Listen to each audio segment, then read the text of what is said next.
We all know that Sony makes brilliant cameras for both filmmakers and videographers. But with all three of Sony's flagship prosumer cinema cameras being such great choices, how do you choose between them? Today, we'll be tackling that question.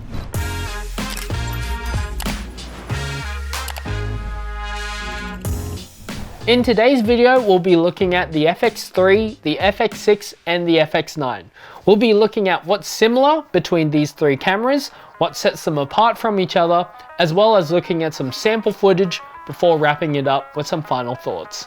And make sure you stick around for some details about a very special giveaway involving this camera.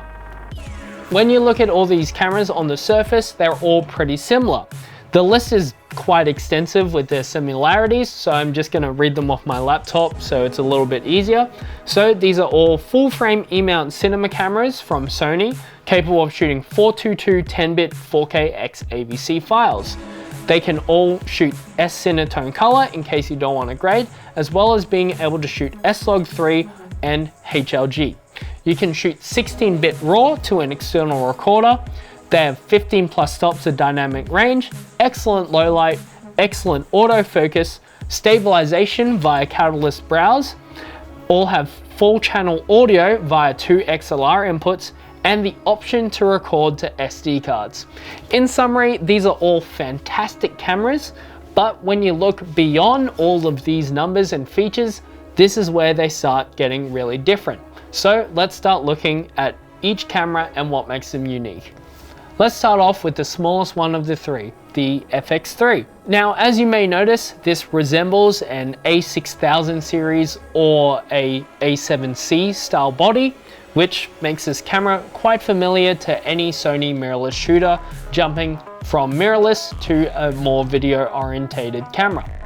This camera, on top of all of the things that are listed before in that long list, is capable of shooting 12 megapixel raw stills.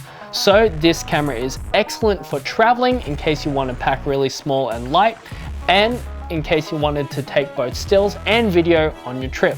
This is a very small and very powerful camera with the chunkier body giving you access to active and passive cooling. So you can shoot unlimited 4K 60p using the active/passive cooling, but of course you are limited by the battery life of this MPFZ battery. In my experience shooting with these batteries, they are pretty good with their battery life, so you shouldn't be too worried about them chewing through batteries too much, but you can always power this camera externally via some kind of battery bank. Talking about the grip of this camera, as you may be familiar with shooting stills cameras, you may want to hold this camera at first like this, but the grip of this camera actually encourages you to shoot in a more thumb over grip style, giving you instant access to the record button, which is right underneath your thumb. For even more flexibility with how you shoot with this camera, the top handle gives you a nice ergonomic feel so you can shoot lower angles. This camera can shoot 4K up to 120 frames per second or 1080p up to 240 frames per second, which is insane for a camera of this size. On top of all that, you get 5-axis in-body stabilization and the ability to stabilize using the gyro data via catalyst browse. So between all that, when you're using this camera, you essentially become a human gimbal. Let's talk about the look and feel of this camera. So of course, this is a chunkier A6000 style body. You have a fully rotatable LCD screen, which gives you a little bit of touch control for focus, but to be honest, this LCD screen is quite small and not very bright. So if I were you, I would recommend attaching an external monitor to this camera using the full HDMI port on the side. While we're opening doors, let's check out the rest of the I/O. So on the body itself, you have a 3.5mm phones out and a 3.5mm mic in. You also have a micro USB and a USB-C port. On this side, you have dual slots for either CFA cards or SD cards. And on the handle, which is removable by the way, you have dual XLR ports and a little port for 3.5mm TRS in. This camera is also capable of outputting 16-bit RAW video via the HDMI port, so you have even more flexibility with the files that you shoot with this camera. In addition to all of its features, you have tally lights everywhere, so this camera really lights up red when you're recording, so you can be sure that you're not missing any recording because of course everything's red. And you get a nice red box around your LCD display whenever you're recording for that extra bit of security. The FX3 has a cageless design, so you'll notice that there's multiple 1/4-inch threaded mounting holes all over the camera for you to mount accessories to.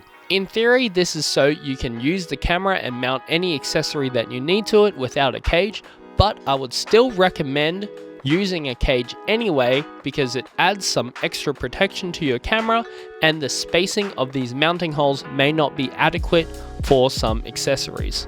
If you're shooting in ever-changing lighting conditions, this camera features flexible exposure mode. So that means that you can lock certain parameters such as ISO, shutter, or iris, and tell your camera that it has permission to change anything that it wants except for 1 or 2 of these modes. So say I wanted to keep my iris the same, but I'm going from a bright condition to a dark condition, and I don't want to change the settings myself, I just lock the iris and the camera will do the rest. This is a really impressive camera for its size. I know I keep on hounding on about that, but I'm just really blown away by what this camera can do. The only thing that it doesn't have, well, 2 things that it doesn't have are built-in NDs and an SDI port. The built-in NDs problem can be solved pretty easily by threading on NDs onto your lens or by using a matte box, and the SDI problem can be solved by attaching a monitor with an SDI out that can cross-convert, or by using dongles. Now for the FX6. This is a modular ENG style body. Anyone who's used an FS series style body will be instantly familiar with how this works. So you can remove everything on this body, including the top handle, LCD, and side grip, so you can really strip it down and have it a really minimal package. So even now with the top handle removed, this is already so much smaller. When you strip it down to just the body only, so this little brick here, it is super duper light, and you can even fly this on a gimbal. As I said before, this is an ENG style body, so what that means is all of the controls are laid out nicely as buttons on the side of the body. This is really good for quick access to any settings that you want, and a lot of these buttons are customizable, so you can make this camera work for you. This camera can shoot DCI 4K at up to 60 frames per second, or 4K up to 120 frames per second. You also have a dual native ISO of 800 and 12,800, which is absolutely insane for low light.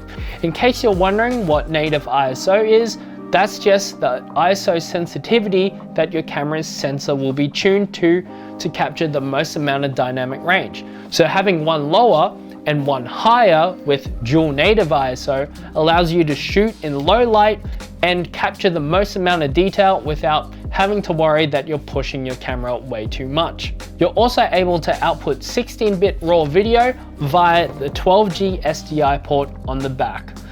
While we're talking about the ports on the back, let's run through what I/O this camera offers. So you have a full HDMI, a 12G SDI, a BNC timecode in or out, as well as a micro USB multi, a LANC control, and a DC in.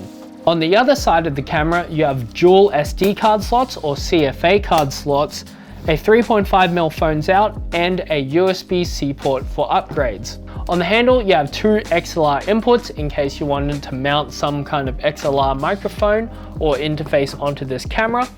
Something to note about this camera, as opposed to the earlier FS5 camera, you can get some scratch audio on the body itself when you have the top handle removed. So if for whatever reason you need to remove the top handle, you'll still get audio captured in the body. This is super duper useful for when you're stripping this camera down. This camera is powered by Sony BPU batteries. These batteries come in different sizes, so in case you needed to power this camera for a lot longer, you can always get a larger battery. Even this size, the smaller size, BPU 35, powers this camera for a decent amount of time. Or if you didn't need to move that much, you can always power this camera through constant power via DC. This camera is suited for documentary, run and gun, or more long form work. Really, this is a super versatile camera that can suit your every need. One more thing that I forgot to mention is the fact that this camera has built-in NDs. You can control these NDs either via the preset buttons on the side, so you have preset steps that the NDs are in, or via the variable scroll wheel, so you can really fine-tune what amount of ND you want. On top of all this, there's an automatic variable ND mode, so in case you're going from light to dark conditions and you didn't want to change shutter speed, aperture, ISO, or anything like that, you can just turn on the automatic variable ND mode and it'll automatically adjust to the conditions that you need. Last but not least, we have the FX9. As you can see, this is a much bigger camera, and if you rock up to set with one of these, people will just bow down before you and ask if they can pay you more money. That's just part of the power that this camera has. This is very much a larger version of the FX6, featuring a lot of the same features. Powered by BPU batteries, having built-in electronic variable NDs, XLR inputs, you already get the point. But it has a couple of additional features. So on top of the 12G SDI port, you also have a 3G SDI port for another SDI monitoring out. And on top of the timecode in and out, you also get Gen Lock. In case you're wondering what Gen Lock is, it's something left over from the old broadcast days to make sure that your camera is in sync with all the other cameras on a switchboard and helps you avoid some nasty artifacts when switching between camera sources.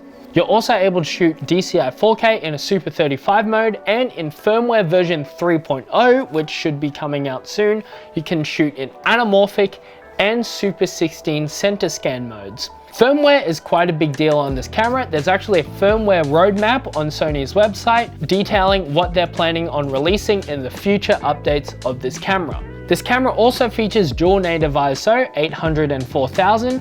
While 4000 isn't as high as our FX6's other dual native ISO, this still gives you excellent low light. You are limited with your frame rates. You can only shoot 4K at up to 60 frames per second. In order to shoot RAW, you do have to put on an extension unit onto the back of the camera so you can output to a recorder and shoot your 16-bit RAW. But all of those things aside, the most important thing that you get out of this camera is the image. Some people have actually compared it to an Arri Alexa image, and I actually find the skin tones that you get out of this camera a lot more soft and filmic. So there's something really nice about the quality of the skin tones that you get out of this camera as opposed to the other cameras. Of course, if you know how to grade, you can make anything look like anything, but if you didn't want to do that much work, this is the camera to go. So who's this camera for?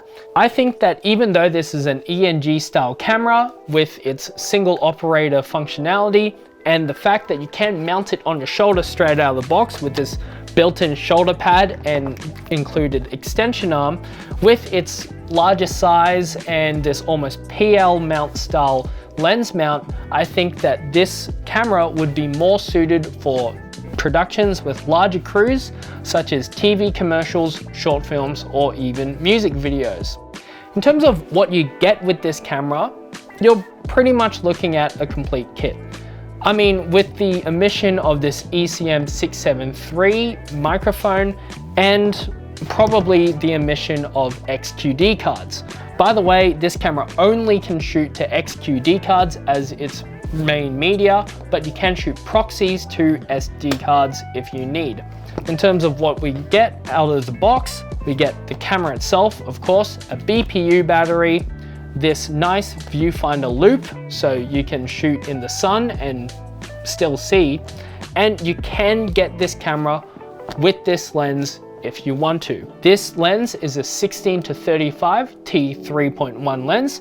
As you can see, this is a really big lens, so you look nice and professional, and it comes with focus gears and servo control for zooming. So in case you wanted to zoom, not with the lens manually, but with any of these zoom rockers on the body or even on the lens, you can do that. This is actually a really nice and sharp lens. We've played with it for a week now and we really enjoy it. Now that we've talked about these cameras enough, we're actually gonna go out and show you some sample footage that we've shot with these cameras so you can compare them for yourself.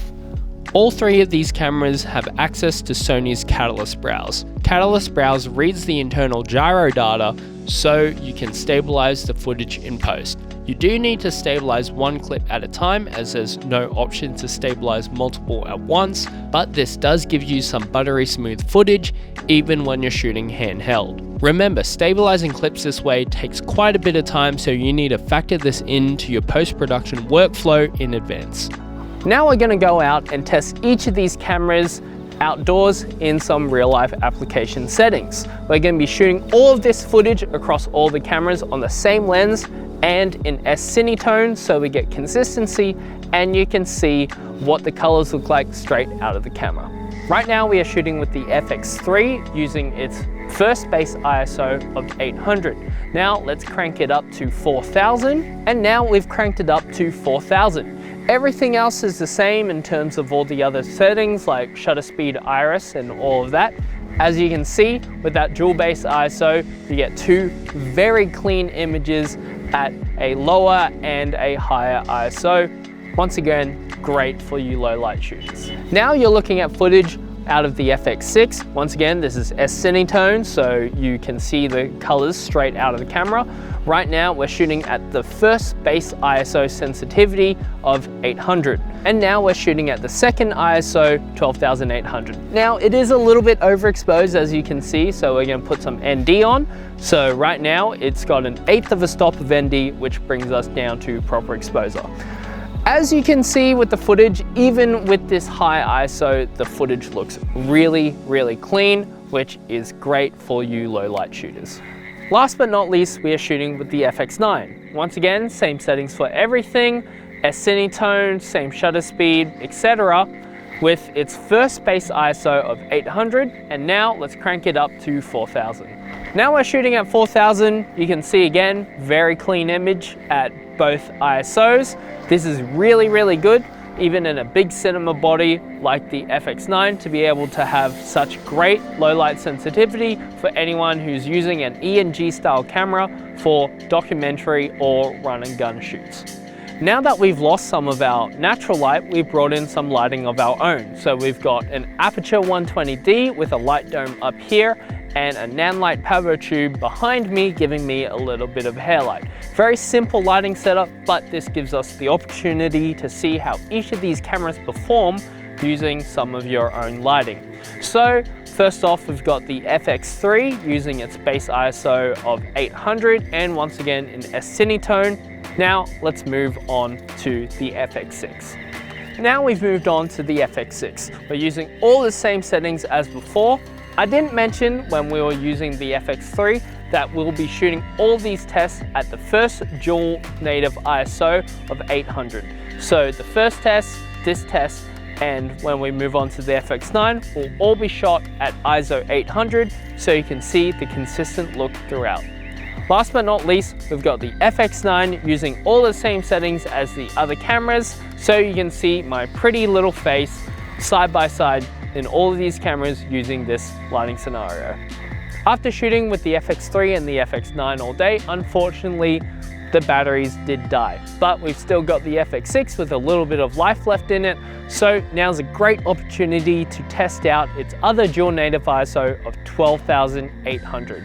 This will really highlight the camera's low light capabilities. Right now, I'm lighting my face with only this phone with a white screen on it, so you can really see how well this camera performs in low light and how clean the image really is. So you can really see the difference between this high base ISO of 12,800 and the low base ISO of 800.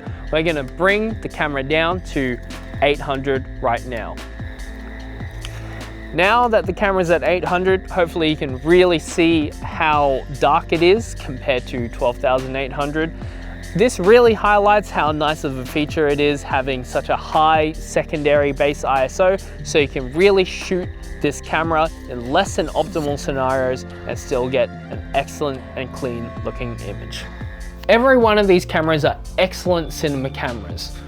First off, I can see exactly why people love the FX6 so much.